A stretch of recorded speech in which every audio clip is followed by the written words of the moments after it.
Hey, Saiko. Do you want to go back to the 90s and experience some turtle power? Let's review Teenage Mutant Ninja Turtles: Shredder's Revenge. The story starts off with the Turtles and crew enjoying everyone's favorite pastime, eating pizza while watching the news. When suddenly Shredder and his gang of misfits take over the news station and threaten New York City and all of its citizens. Their goal? To take over the Statue of Liberty and conquer the city as their own.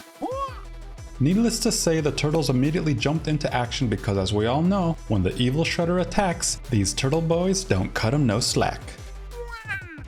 Throughout the adventure, you'll face a diverse array of turtle baddies that range from the popular and well-known Bebop and Rocksteady to the lesser-known, or at least lesser-known to me, Captain Zorak and Tempstra, along with plenty more in between. Shredder's Revenge is a side-scrolling beat-em-up that plays like a lovingly updated version of the classic 1980s arcade Teenage Mutant Ninja Turtles. The game begins with a little tutorial that teaches you how to play. Now, you might be thinking, what's there to learn? Just walk left or right, smashing the attack button, and voila, you're an expert, right? Well, turns out Tribute Games, the developers of Shredder's Revenge, decided to add in some legit combat mechanics. Along with the basic bash the attack button combo, you can dodge attacks to avoid taking damage and follow up with a counterattack. You can perform a Dragon Punch style rising attack to knock the opponent in the air, and then dive attack to stomp on the foot directly below. You have a power meter that gets charged with uninterrupted combo streaks, and once fully charged, you can unleash a super attack that can deal heavy damage to all it touches. You can also grab opponents to slam them on the ground or even toss them directly into the screen. You even have the ability to charge your attack and perform a heavy swing that can break through the defenses of shielded Foot Clan warriors. And this isn't even all you can do. But wait! There's more! Whenever you're knocked down, you can perform quick wake-ups or escape rolls to keep the action moving, and you can even unlock more super attacks as you level up your character. Individually, none of these things might sound too game-changing, but when strung together during combat, they make for a very fun time.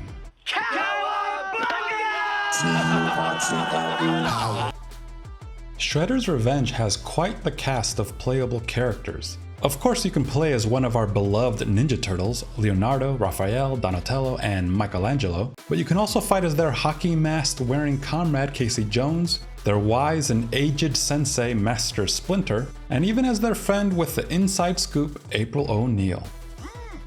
And if that weren't enough, you can throw down a few bucks to unlock an additional quartet of heroes, including my favorite, Usagi Yojimbo.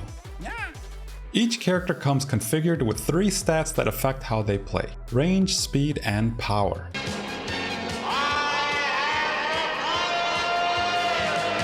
And believe it or not, with just those 3 attributes, Tribute Games managed to make each character feel different in their gameplay.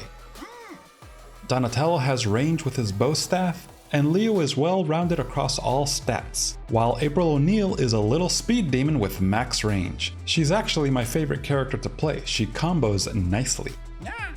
As you beat up enemies, collect items, and complete stages, you'll earn points that can increase your character's power level from 0 to 10.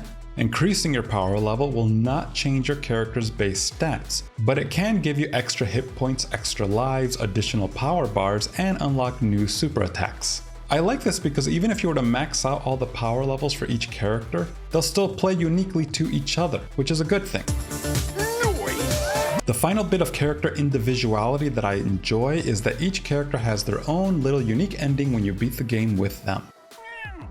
It's nothing big or fancy, it's reminiscent of the character endings for Street Fighter 2, but I do think it's a fun addition to the game. Before I move on from gameplay, I would like to talk about a few things I feel are not gripes, but missed opportunities. Firstly, I love the fact that we can play as Master Splinter, but I kind of feel he should have been treated with more consideration.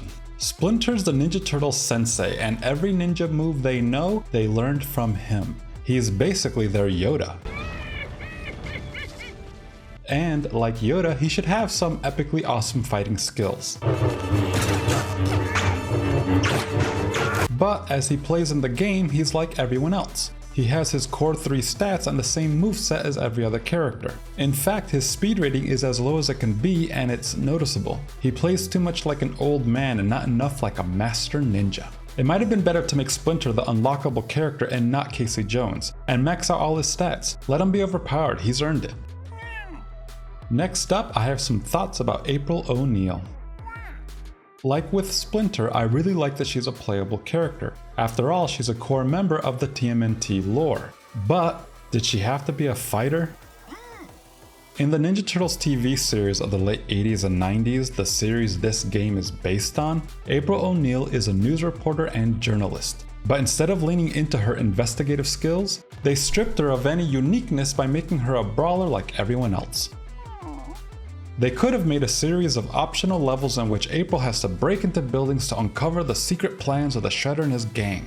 These stages could have been stealth-heavy levels like in Metal Gear Solid, and getting caught would mean failing the mission. However, if you were to remain hidden and successfully uncovered the needed secrets, the game could reward you with additional story details of Shredder's plans, and also bonus power points that could unlock exclusive super attacks that only these April O'Neil levels could grant. Finally, and this really is a gripe, with such a huge cast of characters to play as, you'd think they'd make it really convenient to switch characters in between stages in the world map. Instead, you have to hit the back button to leave the world map and confirm you actually want to leave, and then at the select your hero screen you have to keep hitting the back button until you can actually change characters. That is one big pile of shit. It's not a deal breaker, but because I wanted to play as every character, I would often switch my character in between stages, and the whole process clearly had way more steps than it needed. Teenage Mutant Ninja Turtles Shredder's Revenge looks fantastic. Dear God, it's beautiful. The sprite art is amazing, all the characters are drawn expertly and capture the charm and vibrant life of the classic TMNT series. Each playable character has great attack animations that complement their unique design and attitude. For instance, April O'Neil attacks with a microphone and Casey Jones pops on a baseball helmet whenever he slides in for a tackle. The Foot Clan and other baddies are also brought to life expertly, which makes beating up the clan all the more fun. Even the background environments look great, with tons of details and fun surprises to discover as you play. As an example, when you knock open a fire hydrant, the resulting water can make the Foot Clan slip. I think keeping the game's art sprite-based was the correct choice. It calls back to the original arcade games and console titles while still looking like a modern game. Tribute Games did a wonderful job bringing these turtle boys to life, and they created a game that's a treat to watch. I actually had a pretty hard time coming up with a score for Shredder's Revenge. I had to think on it for a bit.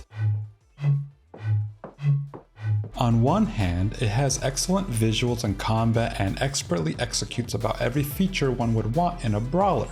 But on the other hand, as I explained before, I do feel there were some legit missed opportunities with how Tribute Games handled Splinter and April O'Neil specifically. However, how much can I knock a game for not adding extra features that I think would have been great, but aren't exactly needed for the game's genre, and their absence didn't really take away from the fun of Shredder's Revenge?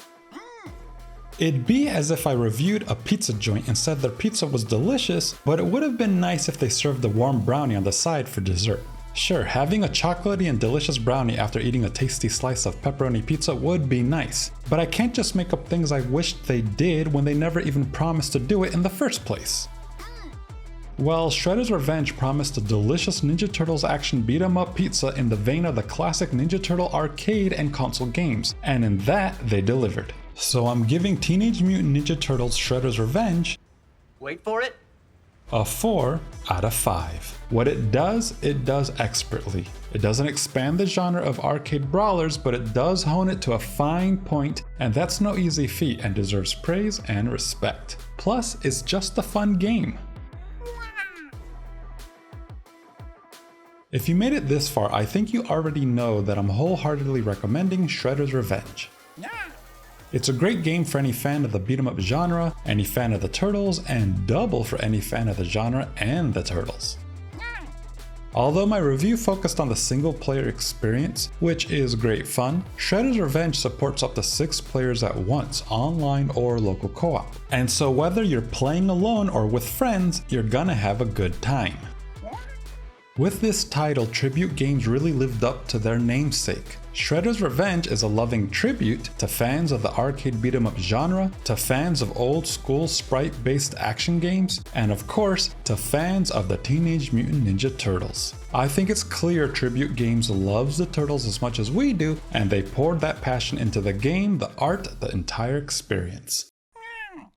I'm looking forward to whatever they choose to do next, and I wouldn't be against them taking the reins of another beloved franchise.